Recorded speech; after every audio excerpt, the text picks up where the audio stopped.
So I wanted to do an updated post on our blog, and today I kind of felt like it was like the right setting and the right time in my life to kind of discuss things that I've given up as I think as a parent and as a parent of a child that has certain needs and accommodation. I think and I'm doing it from my basketball office, so it kind of like all ties into kind of where I'm at with my life. I think when you become parents, you do eventually give something up, and you know, as parents, you put yourself on the back burner for your kids, and so all parents usually, most parents usually do that because we just love them so much, but especially when you have a kid like Gavin that does have special needs additional special attention. Um, and so that was me. And I wanted to share with you kind of like how that went because it was probably one of the most hardest decisions I had to make. As most of you guys know, I'm a previous athlete. I played basketball in my college years. It's kind of how me and Danny met. And basketball has been always a part of our life.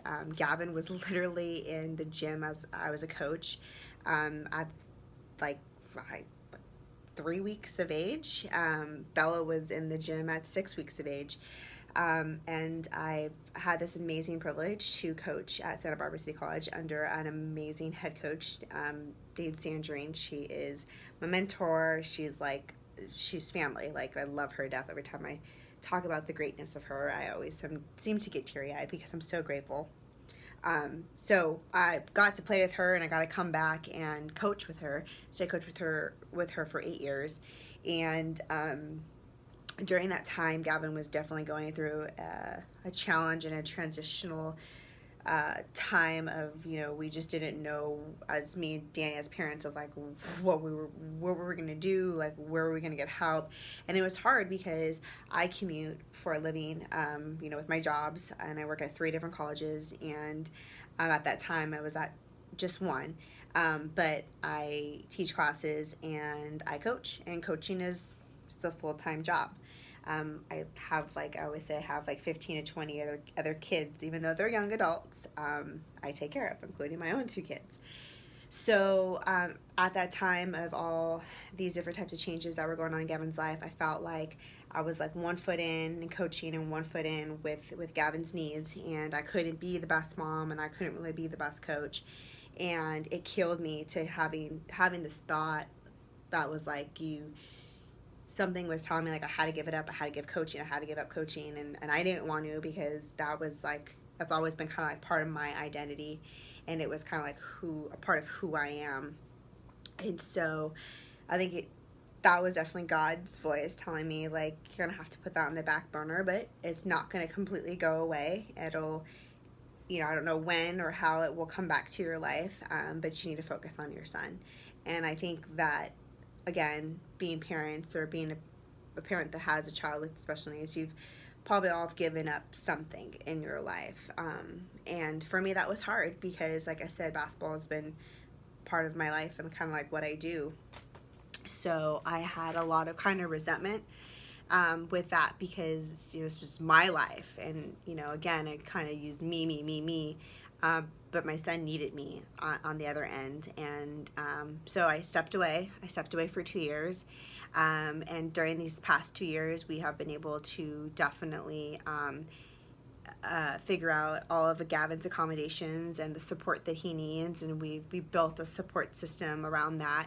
And to where I get the opportunity to come back. And this is like my first week back, and I'm super excited. I'm a little nervous. But again, this is like a part of my life, and I didn't know when it was going to come back. I didn't know if it was going to come back in 2 years. I didn't know if it was going to come back in 5 or 15, or it would never come back. But again, I'm still able to kind of do what I want. And so this just gives you, any of you guys out there, any type of hope that sometimes you have to give up certain things for your child. And it doesn't mean they'll completely go away. But if you follow his path and again, like he put people in our lives to direct us in the way we needed to go with Gavin, and it directed me back into what my passion is with coaching and teaching. I'm just extremely grateful. And I'm extremely grateful to work for a program and a head coach that just understands my situation completely, and that family is first. And again, like, if you are a parent and you're having to give up some things, you know, rather it's finances, taking away things from yourself to pay for therapies for your kid, because I had to do that too.